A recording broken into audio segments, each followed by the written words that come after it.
गन्ध बिस्किट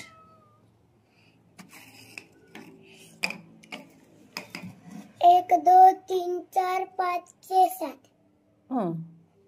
फेरि गन्ध एक दो तीन कतिवटा बिस्कुट पाइछ त नि चार पाँच एउटा कस्तो राम्रोसँगले गनेको फेरि गन्ध यो कस्तो यो त फर्स्ट डिभिजन हुने रहेछ चार पाँच त फर्स्ट डिभिजन हुने रहेछ कसले सिकाएको यो फेरि सिका त फेरि गन्ध एक दो तीन चार पाँच यो फर्स्ट डिभिजन हुने रहेछ योपालि है पास भइस् योपालि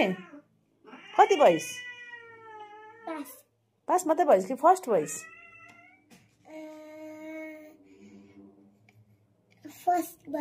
फर्स्ट भइस् फेरि एकपल्ट गन्देन फेरि एकपल्ट गन्देन एक दो तीन चार पाँच